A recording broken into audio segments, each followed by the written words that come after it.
तो सबसे पहले आज हम जो पढ़ने वाले हैं वो है cultural and educational rights. Cultural और एजुकेशनल राइट्स की अगर बात करें तो दो चीज़ें यहाँ पे आई है, एक है आपका कल्चर और दूसरा आया है एजुकेशन। दो चीज़ों की अगर बात आई है तो इसमें दो राइट्स भी कवर हो रहे हैं, एक है 29 और एक है आर्टिकल 30। तो दो आर्टिकल्स हमें इसमें पढ़ने, उसके बाद हमें 32 पढ़ना पड़ता है। 31 रिपील हो गया है बट हम 31A, 31B, 31C पढ़ेंगे जो कि बहुत कम लोगों को पता है। ये चीज़ों की अंडरस्टैंडिंग आपको हो गई तो आप बहुत कम लोगों में से एक बन जाओगे जिनको ये सब पता रहने वाला है। तो चलिए हम कल्चरल और एजुकेशनल राइट्स के सबसे पहले शुरुआत करते हैं, इनको हम कंप्लीट कर लेंगे, फिर हम आगे 31A, 31B, 31C को पढ़ेंगे। तो चलिए यहाँ पे हम आते हैं 29 में, जो कि है protection of interest of minorities. यहाँ पे नाम तो माइनॉरिटी दिया है बट सवाल ये उठता है कि सच में ये माइनॉरिटीज़ के लिए है भी या नहीं, या फिर ये माइनॉरिटीज के लिए ना होते हुए सबके लिए है। अब यहाँ पे एक सुप्रीम कोर्ट में केस भी गई थी इस चीज से रिलेटेड। बस सुप्रीम कोर्ट में जाने से पहले आपको ये बता दूं कि ये जो इंटरेस्ट हम कह रहे हैं राइट टू माइनॉर, ये इंटरेस्ट ऑफ माइनॉरिटीज, इसमें सबसे पहले लिखा क्या है तो मैं सबसे पहले आपको ये बता दूं, इसका जो टेक्स्ट है वो ये कहता है it provides that any section of citizens.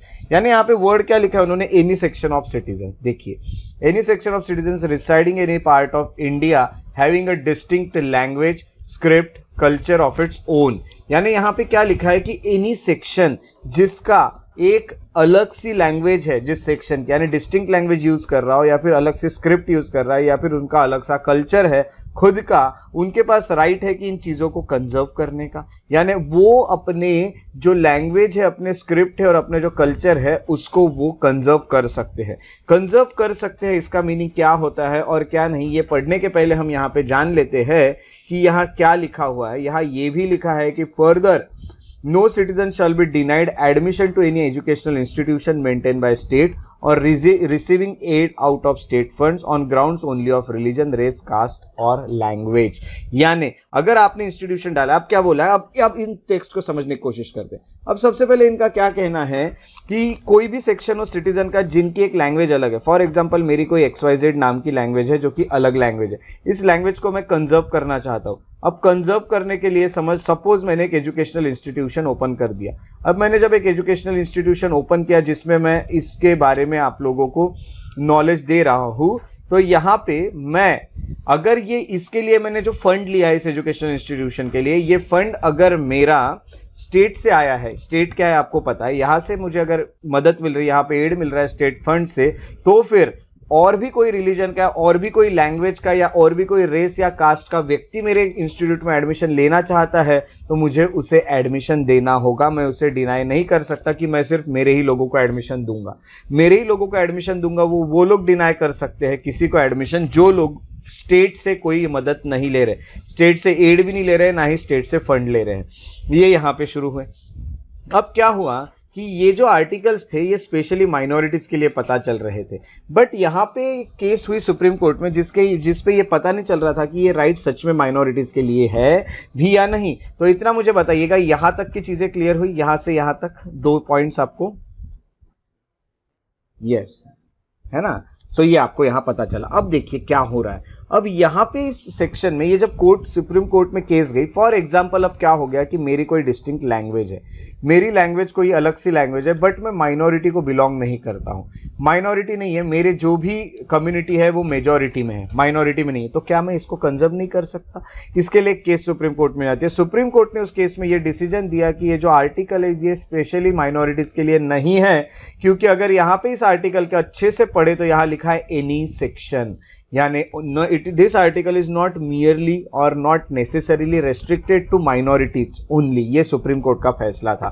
तो 29 वाला जो आर्टिकल है ये माइनॉरिटीज के लिए ना होते हुए वो एनी सेक्शन के लिए है जिनकी बस आपकी जो लैंग्वेज है या आपकी जो स्क्रिप्ट है वो अलग होनी चाहिए, डिस्टिंक्ट होनी चाहिए, आपका कल्चर जो है वो अलग होना चाहिए, डिस्टिंक्ट होना चाहिए, तो ही आप उसे कंजर्व करने का राइट रखते हो। ये यहाँ पे कहा गया था।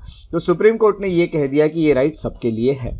ये हो गया आर्टिकल 29। आर्टिकल 29 होने के बाद अब आर्टिकल 29 जो मिल गया हमें, ये माइनॉरिटीज के लिए नहीं होके सबके लिए है, फॉर एवरीवन। अब फॉर एवरीवन ये हो गया। ये होने के बाद अब 30 के पास जब हम बढ़े तो ऐसा पता चला कि 30 में जो टेक्स्ट लिखा था वो अब बराबर ये था कि वो माइनॉरिटीज के लिए ही है। अब 30 की अगर हम बात करते हैं तो 30 grants the following rights to minorities whether linguistic और हम कहेंगे रिलीजियस। यहाँ पे माइनॉरिटीज की जो बात की जा रही है वो दो तरह की माइनॉरिटीज होती है। अब माइनॉरिटीज दो तरह की यहाँ पे बात की जाती है, एक है लिंग्विस्टिक माइनॉरिटीज और एक है दूसरी जो मैंने कहा वो है रिलीजियस माइनॉरिटी। अब दो चीजें यहाँ पे जैसे मैंने कही है, तो सबसे पहले जान लीजिएगा कि क्या होता है।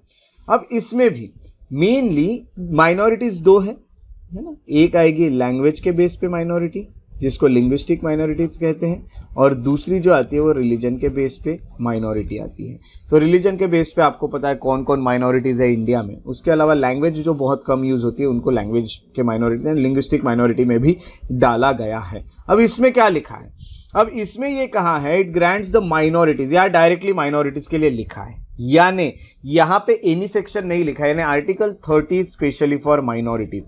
अब माइनॉरिटीज के लिए आर्टिकल 30 है, तो आर्टिकल 30 की एक एक टेक्स्ट अच्छे से समझ लेंगे। It grants minorities the right to establish and administer educational institutions, है ना। तो माइनॉरिटीज, आपने माइनॉरिटी के कुछ एजुकेशनल इंस्टीट्यूशंस देखे होंगे, स्पेशली मुस्लिम के कुछ एजुकेशनल इंस्टीट्यूशंस होते हैं, जैसे कि कल बात हो रही थी ये AMU के अलीगढ़ मुस्लिम यूनिवर्सिटी, या जो भी यहाँ पे बात हो रही थी। अब अगर हम बनारस हिंदू यूनिवर्सिटी की बात करें तो मैं ये नहीं बोलूंगा कि वो माइनॉरिटी में आते, बट वो सेटअप जो है उसका वो बहुत पुराना है, इसलिए उसको उसी नाम से कंटिन्यू किया, अभी भी जाता है उस वक्त का वो है सेटअप। बट यहाँ पे मैं ये कहूंगा कि माइनॉरिटी जो है इनको कहीं ना कहीं ये ग्रांट दिया गया है कि माइनॉरिटीज को ये राइट दिया गया है कि वो खुद का एक एजुकेशनल इंस्टीट्यूट बना सकते हैं और उसका एडमिनिस्टर भी खुद ही कर सकते हैं।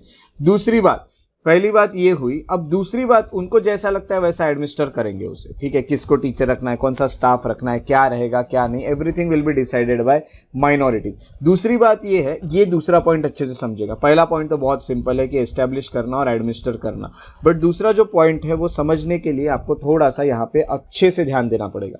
यहाँ पे ये लिखा है कि जो कंपनसेशन अमाउंट फिक्स की गई है by state by compulsorily acquisition of any property of a minority educational institution shall not restrict और abrogate the right guaranteed to them. अब सबसे पहले देखिए, इसको अच्छे से समझ लीजिए।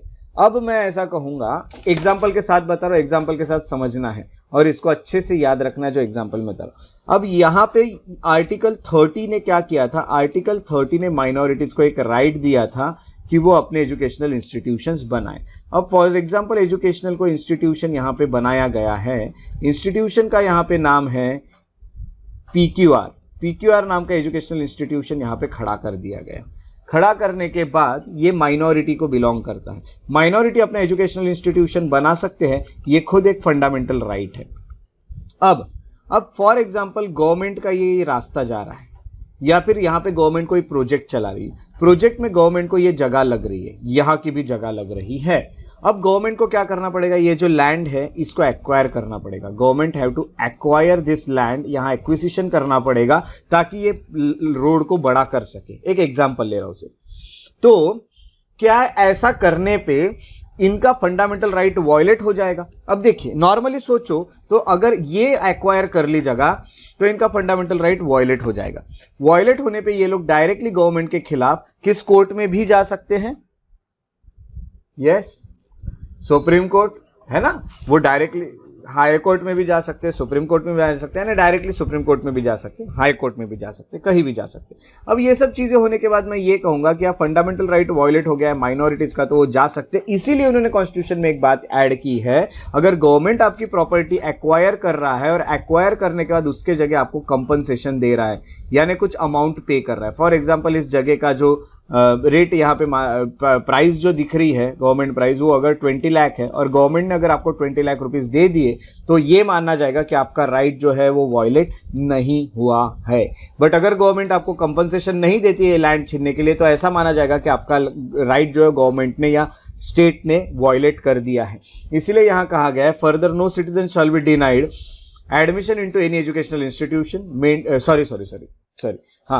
so compensation amount fixed by the state for the compulsory acquisition of any property of a minority educational institute shall not restrict or abrogate the right guaranteed to them। इससे उनका राइट नहीं वायलेट होगा अगर उनको compensation मिला है तो। Clear हुआ दूसरा पॉइंट सबको, है ना? क्लियर।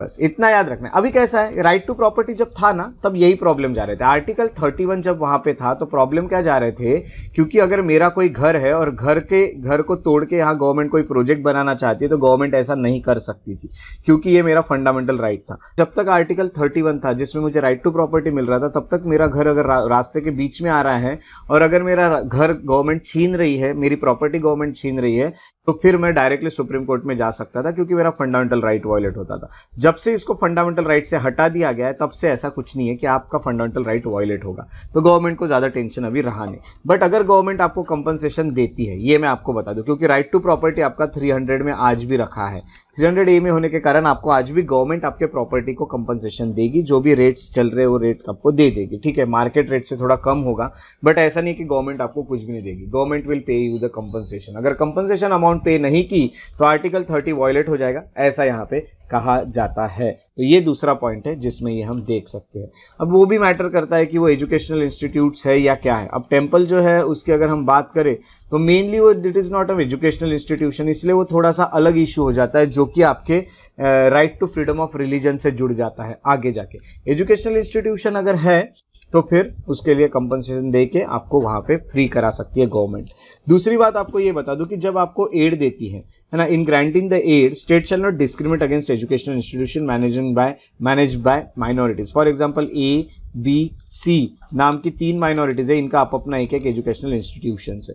गवर्नमेंट को इसने मांगे 5 लाख, इसने मांगे 5 लाख और इसने भी मांगे 5 लाख। तो गवर्नमेंट ऐसा नहीं कर सकती कि सी को 5 लाख दे देगी, बी को 2 लाख ही देगी और ए को 1 लाख ही देगी। यहाँ पे डिस्क्रिमिनेशन नहीं चलेगा। गवर्नमेंट जो करेगी वो सबको इक्वल सपोर्ट ही दिखाएगी, एड देते वक्त, हेल्प करते वक्त। ये गवर्नमेंट की चीज़ें यहाँ पे याद रखना है। अब यहाँ पे जो है एक एजुकेशनल इंस्टीट्यूशन से रिलेटेड जो केस है वो है Malankara Syrian Catholic college case. देखिए कॉलेज का केस है, कैथलिक कॉलेज यानी क्रिश्चियनिटी से रिलेटेड है, जो कि माइनॉरिटी कंसिडर की जाती है 2007 में। आज आपको टास्क है कि इसको पूरी तरह नहीं पढ़ना है, बट थोड़ा सा इसके बारे में इंफॉर्मेशन लेके आना है, थोड़ी सी, ज्यादा नहीं। मैं ऐसा नहीं बोल रहा हूँ कि पूरी केस पढ़ना है। पूरी केस जो लॉ कर रहे हैं उनके लिए, या फिर जो हम कहेंगे कि जो लोग क्या कहते हैं जुडिशियरी की प्रिपरेशन कर रहे हैं, वो केस स्टडी ज़्यादा करते हैं। बट यहाँ पे आपको बहुत ज़्यादा केस स्टडी करने की ज़रूरत नहीं है। फिर भी आपको एक चीज़ मैं बता देता हूँ, यहाँ पे ये जो केस थी ना, मलंकारा सीरियन कैथोलिक केस, इसमें यहाँ पे काफ़ी सारी चीज़ें हुई थी, और यहाँ जो भी चीज़ें हुई थी उसमें सुप्रीम कोर्ट जो था उन्होंने यही बोला कि आपका इस्टेब्लिशमेंट और एडमिनिस्ट्रेशन जो है माइनॉरिटी एजुकेशनल इंस्टीट्यूशन का, वो अगर आपको कंपनसेशन अमाउंट दी जाती है तो यहाँ पे चीज़ें चलेगी। तो सुप्रीम कोर्ट ने बोला था आपको कुछ चॉइस दी जाती है कॉम्प्रोमाइज़ करने के लिए। सबसे पहले उन्होंने ये बोला था कि आपकी जो गवर्निंग बॉडी है, जिसमें फाउंडर होगा इंस्टीट्यूशन का या फिर जो भी है ना, मैनेज कर रहे अफेयर, वो आप अपनी गवर्निंग बॉडी खुद चूज कर सकते हो। दूसरा था टीचिंग स्टाफ को भी खुद अपॉइंट कर सकते हो। यहाँ पे क्या लिखा है, यहाँ लिखा ये था कि आप खुद एडमिनिस्टर कर सकते हो। तो एडमिनिस्टर क्या क्या कर सकता हूँ मैं, क्या क्या नहीं कर सकता हूँ, तो उसमें ही गवर्नमेंट ने बोला था कि सुप्रीम कोर्ट ने बोला कि क्या क्या कर सकते हो, अपना खुद की गवर्निंग बॉडी चूज कर सकते हो। ये केस से रिलेटेड मलंकारा सीरियन केस में बता रहा हूँ, गवर्निंग बॉडी चूज कर सकते हो। दूसरा अगर वो बोलेंगे तो वो कहेंगे कि अपना टीचिंग स्टाफ खुद अपॉइंट कर सकते हो। देखिए क्या क्या कर सकते हैं माइनॉरिटी इंस्टीट्यूशन वाले। तीसरा, वो एडमिट कर सकते हैं स्टूडेंट को अपने अकॉर्डिंग, एलिजिबल स्टूडेंट्स को, है ना। बट स्टेट से अगर फंड ले रहे हो तो थोड़ा सा सोच के करना पड़ेगा काम। तो एडमिट कर सकते हैं स्टूडेंट को अपने चॉइस से, और अपने अकॉर्डिंग ही फी स्ट्रक्चर भी रख सकते हो, फी कितना रखना है वो। चौथा ये भी है कि प्रॉपर्टी और एसेट जो है उसके यूज कर सकते हो आप, है ना। प्रॉपर्टी या एसेट खुद का बना सकते हो, एंड एसेट, ये सब करने का अधिकार है, ऐसा सुप्रीम कोर्ट यहाँ पे बता चुका है। ये सब चीजें हो गई। अब ये सब चीजें होने के बाद माइनॉरिटी जो उनको बहुत बड़ा एक राइट मिल गया है, जो कि एस्टेब्लिश और एडमिनिस्टर कर सकते हैं अपने एजुकेशनल इंस्टीट्यूशन। तो इसलिए आपको माइनॉरिटीज के कुछ कॉलेजेस और ये सब दिखेंगे, और वो रहेंगे भी, क्योंकि आर्टिकल 30 इज फॉर माइनॉरिटीज। और इंडिया में जो माइनॉरिटीज है वो कौन कौन से आप अच्छे से जानते हो। आज ही आपको अपने नोट्स में माइनॉरिटीज के नाम लिखने इंडिया में। अब अगर हम देखेंगे तो देखिए बुद्धिज्म है, आपको पता है, क्रिश्चियनिटी है, उसके अलावा इस्लाम है, सिखिज्म है, और पारसी है, और जैनिज्म है, ज़ोरोएस्ट्रियनिज्म है क्या?